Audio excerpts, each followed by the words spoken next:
Salut les chouks, je suis très contente de vous retrouver pour une nouvelle vidéo book haul dans laquelle je vais vous présenter mes dernières acquisitions livresques. Alors vous le savez, cette année j'ai vraiment mis en place un challenge pour réduire ma palle, mais comme je suis incorrigible, j'ai tout de même fait quelques acquisitions depuis le début de l'année. Alors, j'ai quand même été relativement sage, je trouve, puisque même si j'ai presque 10 livres, 10 ou 11 livres à vous présenter, il y a quand même pas mal de suites de sagas que je me suis achetées. Donc voilà, on va dire que ça compte pas trop, puisque c'est dans le but de continuer et de terminer certaines sagas. Et puis j'ai quelques acquisitions craquage, mais voilà, je suis quand même restée assez soft. Donc je vous présente tout ça. Le premier livre que j'ai acheté, il s'agit de La Guerre des Clans, le tome 5. Je ne savais plus si c'était le tome 4 ou le tome 5. Tome 5 déjà, Sur le sentier de la guerre de Erin Hunter, publié chez Pocket Jeunesse Poche. Voilà, j'ai lu très récemment le tome 4 Voilà, je vais vous en parler très très prochainement. Et comme toujours, j'aime énormément cette saga. Donc voilà, tout simplement, je me suis procuré directement la suite. Je me suis pris également le nouveau tome de International Guy. Donc c'est le tome 9 à Washington DC d'Audrey Carlan, publié chez Hugo Roman. Voilà, c'est déjà le tome 9. Là, je suis à peu près à jour dans mes lectures. J'essaye vraiment d'en lire un par mois pour voilà, être en phase avec les parutions. Et voilà, c'est le nouveau tome. Et comme j'avais vraiment adoré le tome 8, dont je vais vous parler aussi prochainement dans un update lecture, il me tarde de lire celui-ci. Je me suis ensuite procuré d'occasion, et je suis contente parce que ça fait un moment que je les cherchais, la suite de la saga Le Grand Nord. Donc j'avais lu le premier tome Amertume il y a un petit moment. Et je me suis trouvé les deux tomes qui suivent. Donc le tome 2, Ancrage, donc c'est de Sarina Bowen et c'est aussi chez Hugo Roman. Et le tome 3 qui est Secret. Voilà, et je suis contente parce que je les ai trouvés tous les deux d'occasion. J'avais bien aimé le tome 1, mais franchement sans plus. J'avais quand même la curiosité de continuer cette saga puisque j'ai vu que c'était des romans compagnons et les personnages qui allaient être au centre du tome m'intéressaient beaucoup. Donc du coup c'est pour ça que je les voulais absolument, mais voilà, ça m'embêtait un peu de les acheter neufs parce que je trouve ça sympa, mais après voilà, c'est le genre de livre que voilà, j'aime bien découvrir. Et après, ensuite, en général, je les vends parce que voilà, j'ai passé un bon moment, mais c'est pas le genre de livre que je vais relire. Donc, j'ai tendance à les vendre. Donc, du coup, là, je les ai trouvés tous les deux d'occasion. Donc, je suis plutôt contente. Je me suis ensuite procuré pas le dernier Joël Dicker, mais la suite, entre guillemets, de La Vérité sur l'affaire Harry Kéber, qui est le livre des Baltimore. Alors, attention, c'est pas vraiment la suite. J'ai vu qu'il n'y avait que le personnage de Marcus que l'on retrouvait, mais je pense pas du tout que ce soit une suite. Et c'est publié chez les éditions de Fallois. Donc pareil, je l'ai acheté d'occasion sur Price Minister dans la boutique Momox. Et je vous le dis parce que je vais pas leur faire une bonne publicité. Ils avaient mis le livre en très bon état. Alors certes, il y a encore le bandeau, mais le livre, il est hyper sale. Là, la couverture, elle est cornée. Enfin, franchement, j'ai été hyper déçue de mon achat. Mais bon, voilà. Tant pis pour moi, je leur ferai plus confiance. Mais voilà, je suis quand même très contente de l'avoir en ma possession. Et puis bon, je l'ai quand même payé nettement moins cher que sa valeur neuve. Et voilà, j'avais tellement adoré La Vérité sur l'affaire Harry Kéber qu'il me tarde de découvrir celui-ci, qui est beaucoup plus court. Et je pense que je vais le sortir très très vite de ma palle puisque voilà, ça me fera une nouvelle saga terminée. Et puis voilà, j'ai très très très envie d'en découvrir la plume de Joël Dicker.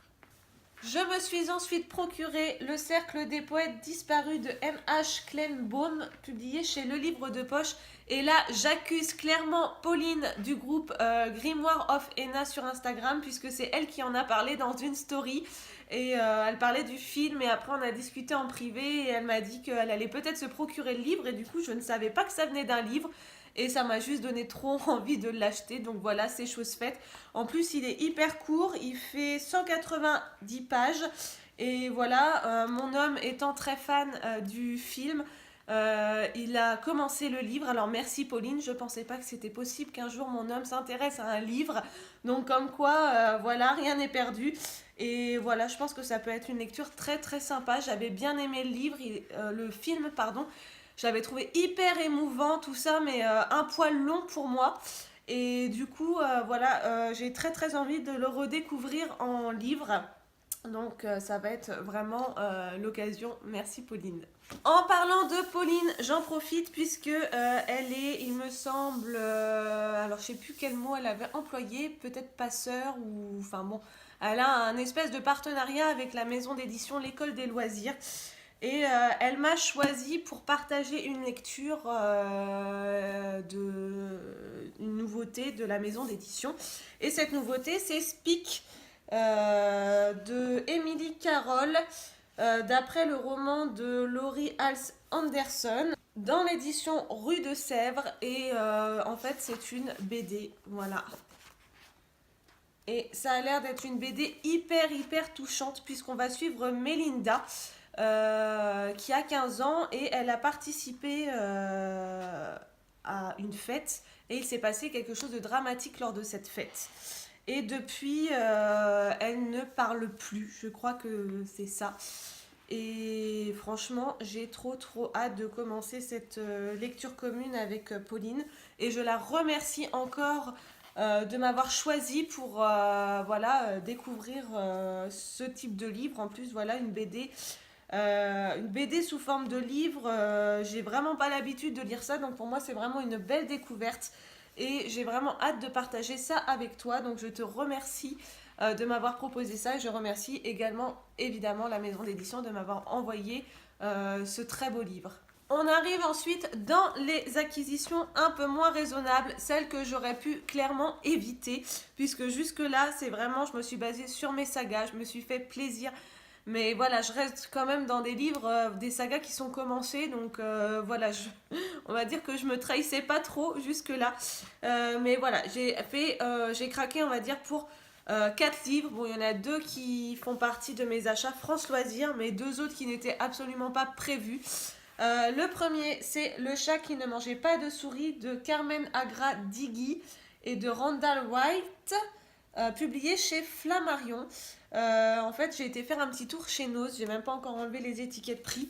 Et bah, comme vous pouvez le voir, hein, les prix sont vraiment ridicules, surtout que là, il affiche 2 euros et je l'ai payé qu'1 euro, puisque c'était des super soldes et qui liquidait tout. Donc du coup, voilà, j'ai lu un petit peu le résumé et même si je m'étais dit attention, il y a plein de livres pas chers, faut pas que je reparte avec un caddie.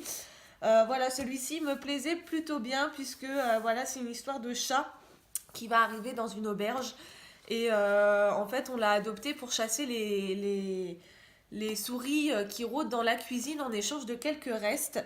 Et puis, bah, il y a une souris qui va découvrir son secret et bah, pour que les souris se taisent, le chat va passer un pacte avec les souris et en gros, bah voilà, c'est le fait de ne pas les manger.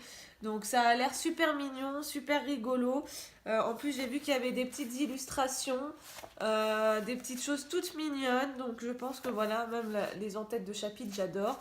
Je pense que voilà, ça peut me permettre de passer un très très bon moment. C'est assez court et je pense que ça va être tout mimi.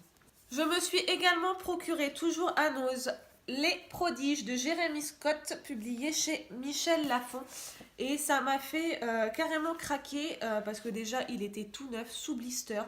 Et en fait, ça raconte l'histoire de 6 super-héros qui ont un handicap.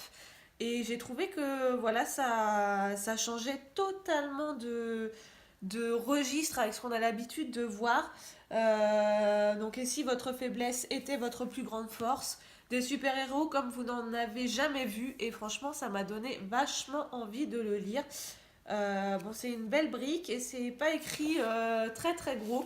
Mais je pense que ça peut être hyper hyper sympa. Donc, il me tarde de découvrir ces fameux prodiges. On passe maintenant à mes 2 achats France Loisirs. Le premier, j'ai été tellement contente que ce soit sur leur catalogue puisque ça fait très très longtemps que le livre me fait de l'œil. Donc voilà, quand j'ai vu que c'était sur le catalogue, je savais que ça allait être mon achat du trimestre. C'est La Légende des 4, donc le premier tome, Le Clan des Loups de Cassandra O'Donnell. J'avais vu plein d'avis passer dessus, voilà, enfin, c'est une histoire de clan encore, je pense que vraiment ça doit un petit peu ressembler à la guerre des clans de Erin Hunter. Et voilà, enfin après je trouve que ça fait vraiment jeunesse parce que c'est écrit hyper gros. Il y a quelques illustrations, enfin notamment sur les entêtes de chapitres. Je pense que ça se lit super vite et je vais pas le lire tout de suite. Je vais attendre que le 2 sorte également chez France Loisirs puisque enfin voilà, au niveau de la tranche et tout, c'est pas tout à fait la même chose. J'ai pas envie d'avoir un France Loisirs et un l'édition d'origine. Donc je pense que je vais attendre un petit peu pour le lire. Et puis comme en ce moment de toute façon je suis dans la guerre des clans, je vais pas mélanger, mais en tout cas je suis super contente de l'avoir trouvé et voilà, je pense qu'à nouveau ça va se lire hyper vite et voilà, à ce qui paraît c'est hyper addictif et en plus le truc génial c'est qu'on a une petite dédicace au début pour tous les lecteurs de France Loisirs. Je trouve ça super cool. Et mon deuxième achat France Loisirs, c'est un thriller, La disparue de la cabine numéro 10 de Ruth Ware. Et j'adore cette couverture, on en parle, regardez-moi, c'est magnifique. On dirait vraiment que la pluie coule sur le livre, j'adore. Et on va être à bord d'un paquebot, d'un yacht luxueux pendant des vacances, je crois.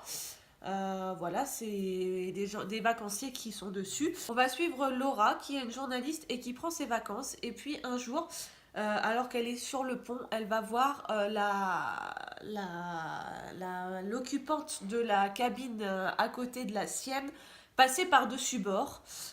Sauf que le matin même, tout le monde, enfin, il n'y a pas de disparu, enfin, le nombre de passagers est au complet. Donc, on ne sait pas trop ce qui s'est passé et voilà, ça fait peur notamment à Laura puisque on sait forcément que le meurtrier est toujours à bord. Donc, c'est une lecture qui m'intrigue beaucoup. J'avais vu pas mal de thrillers qui me tentaient ce mois-ci chez France Loisirs. Mais voilà, je me suis dirigée vers celui-ci que je trouvais vraiment original sur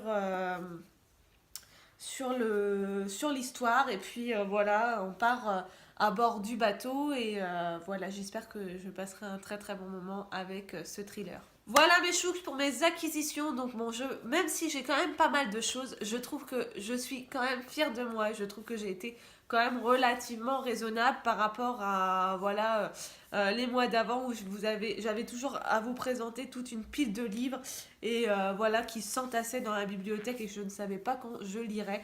Là franchement j'ai pas trop craqué.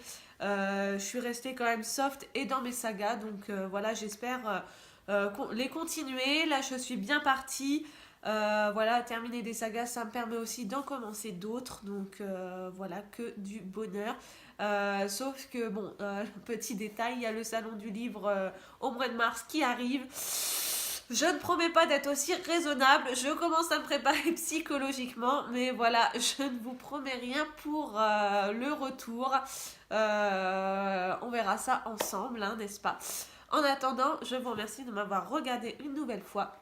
Je vous embrasse, n'hésitez pas à mettre des petits pouces bleus et à vous abonner si ce n'est pas encore fait. Et on se retrouve très vite pour une nouvelle vidéo. Salut mes chouks!